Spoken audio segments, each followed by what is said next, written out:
Welcome to another Founder Wisdom podcast with Deena Tierney. I am guessing I'm pronouncing that right. Tierney. You got it. Okay, whichever. It's Tearney. Tina is founder and CEO at Pacific Point Inc. She worked at a bunch of interesting companies. She's in Hawaii, Honolulu. I need to visit. Looks like a very nice place. And we're going to talk about Salesforce. We're going to talk about consulting. We're going to talk about AI and everything in between. This podcast is brought to you by podfire.com. If you want to start scale, be invited to podcasts like this one. Pods are amazing to meet new people, to learn from them, network with them, grow a community, and even get leads and clients. So I can get you invited to pods. I can find you sponsors. I can help you start or scale a pod, podfire.com. Deena, welcome to the pod. Can you help me introduce yourself and tell us a bit more about your company, Pacific Point? Yeah, for sure. Well, thanks for having me, Charles. Really appreciate it. Like you said, I'm Deena Tierney. I'm the founder CEO of Pacific Point. We're a Salesforce consulting firm. We're headquartered in Honolulu, Hawaii, which is what you see behind me.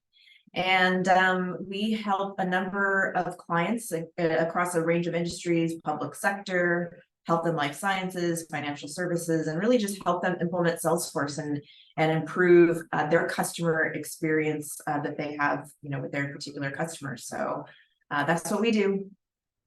So a couple years ago or a couple decades ago, it was like SAP consulting. That was all the trend, right? And then Salesforce grew into this gigantic beast and people were like, oh, we need this specific function and we don't know how to do it. Hence, we need to hire someone that is a specialist in Salesforce. So is that the accurate mindset? And why did you get into Salesforce consulting, basically? Yeah, well, it was really my background when I first of all, when I was in college, I studied information systems. So when I graduated, I went straight into being a software engineer. And probably within the first year, I started doing CRM or customer relationship management implementations for enterprises. And at that time, to your point, the leading CRM of that time was called Siebel. And it was an on-premise type solution. It was the innovative solution of its time. And Salesforce was just emerging at that point. And Salesforce kind of came onto the scene as this cloud-based solution, lower cost, lower entry point, more accessible, because Siebel really, CRMs at that time, if you were a huge enterprise, you could afford it. But Salesforce really created accessibility for all types of businesses to have access to a customer relationship management solution. So I've been doing this a long time. So really back from, straight out of college, and it became a natural point for me to start that company here in Hawaii when I came out here. How do you get your clients normally? Yeah, I mean, really it comes down to relationships. I think in our type of business, when you hire a consultant, you want to hire a consultant that you trust, someone that has been there, has done that, has the experience, and someone that you trust to ride along on this journey with you, because a lot of these Salesforce implementations require organizational change. They very much impact the people at these companies. And clients are looking for a partner, a consulting partner that's really going to help them through that process. And how was Dreamforce this year? Actually, this year I did not go. We used to go every single year, and they kind of restarted back up. Last year was their first kind of back a little bit full on, but we actually did not attend this year. Because you must get a ton of clients by going usually. Salesforce and AI, how are they on the map and how are they in that race currently against other big tech companies?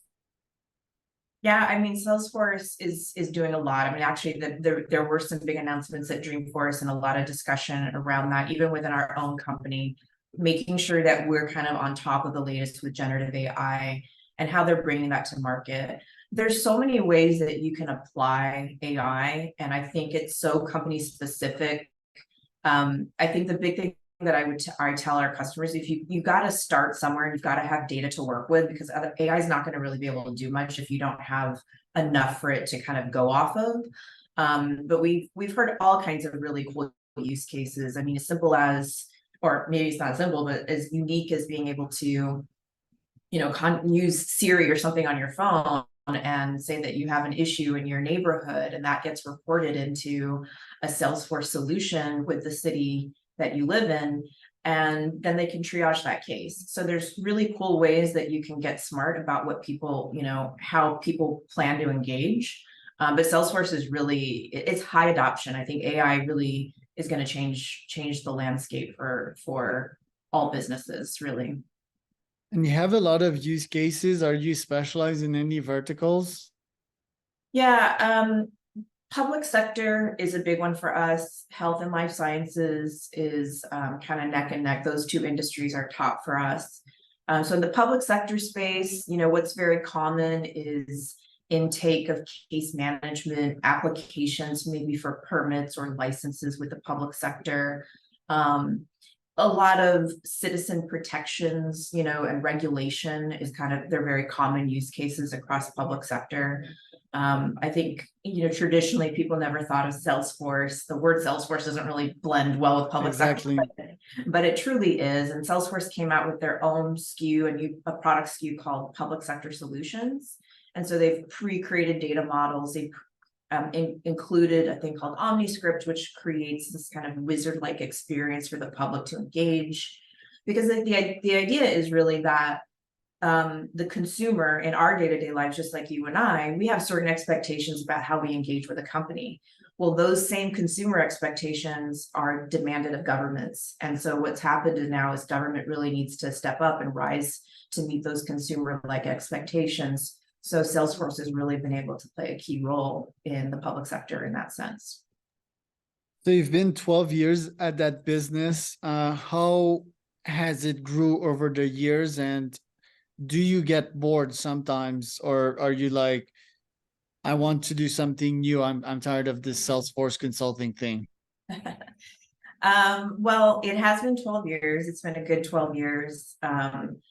Always exciting. I think what's been really great about our company is that we've had this opportunity to be plugged into the local market here in Honolulu, but we also have a team in Denver, Colorado, an office there. We have an office in Sydney, Australia, and also in Singapore. So to your question about getting bored, I have a great pleasure of working with a diverse set of customers across a range of geographies and industries. And I think it really creates an ever-changing environment for our company. We have growth strategies around all of those regions. And so I haven't gotten bored yet. So Mark Benioff, what have you learned from him as a leader? He's a great leader. I think that he talks a lot about giving back, and that businesses and organizations should feel or should, a big part of their business is contributing back into the local communities in which you operate. And I think he's been a very great demonstration of that. He kind of started his Salesforce with what he refers to as the 1-1-1 model. And then kind of out of that came Pledge 1%. So Pledge 1% is a pledge that different companies take to say, I'm going to give back 1% of something, whether it's your time or monetary gifts or things like that. And so, as our company has grown, we've taken the pledge as well, Pledge 1%, and we give back 1% of time to our communities where we operate. Our typical focus is on inspiring youth to pursue careers in technology. We think that a lot of people think of coding in a certain way, and what we're teaching people and young people is, look, technology jobs are very different. They're very diverse. And so we can help inspire a student from an early age to understand the range of possibilities. That's been inspiring for us too, and hopefully for them as well. But that's really what I've gained from Mark, is just his commitment to the communities. What kind of importance does fitness have in your life? Fitness is very important. I have different first of all, as an entrepreneur, I have a very busy lifestyle, and I also have a family, which also takes up a lot of time. And so I think all of those things, like finding the balance with all the things that you do, I kind of end up going on these kind of ebbs and flows just based on travel. If I'm traveling, if I'm, got a busy season because I'm taking care of a bunch of proposals. So from a fitness perspective, I tend to kind of have this little up and down. And I think that's not great, but I think it's important to factor in some time for yourself, and for your own health, so that you can be your best at your day-to-day job. So it's important. Your podcast, what was the strategy behind it, and what are you trying to achieve with that? Well, the podcast was birthed it's been around for several years, I think. I don't know, probably 5 or 6 years. And it really was birthed out of the idea of extending or amplifying the conversations that we end up having with our customers. And what I sort of observed is I'd sit down with a customer and I'd have a conversation, and they had such great thoughts and perspectives. These are different business leaders, technology leaders, CIOs, entrepreneurs, all range of people that are our customers. And what I felt was that those conversations were so interesting that I felt like maybe other people would gain some benefit from them. But what was really funny was once we started the podcast, people change when they're in front of a microphone. And I'm like, hey, you were so cool when we went to, just have this conversation. But when the mic's on, people act a little different. So I've learned to kind of adjust what we end up presenting on the podcast. But we're mainly just trying to amplify conversations that kind of happen, with business leaders, and help others consider from their lessons along the way too. So. Right. That's interesting that you mentioned that. Well, first, if a pre-interview usually is boring, that person will not become exciting on the other side of the mic. That's one lesson I had. Then the second one, yes, of course, like I speak to people sometimes, we have fiery conversations, we're great buddies, and then we start recording and it all goes to shit. Is it because of the nerves? Is it because I don't know, that weird stuff starts happening in their psychology? They start overthinking everything, or they start censoring themselves and they feel like they're being watched and listened by millions of people. I don't know, but I've tried to remediate that problem with like recording as soon as the call starts, but that would kind of be rude for many, and a lot of people, they want pre-interviews. So what solutions you have for that on your side? Very interesting. Yeah, I mean, I try to egg them on a little bit, and what I feel like, and it's so funny that you say that, because sometimes I'm like, okay, we're going to talk about this, right? And then in the they're like, oh yeah, my story is this, and I have a whole big long thing, and I'm like, perfect, that's amazing. And we get on, and I'm like, so tell me about I'm trying to get them to say almost the same thing, and it's not coming across the same.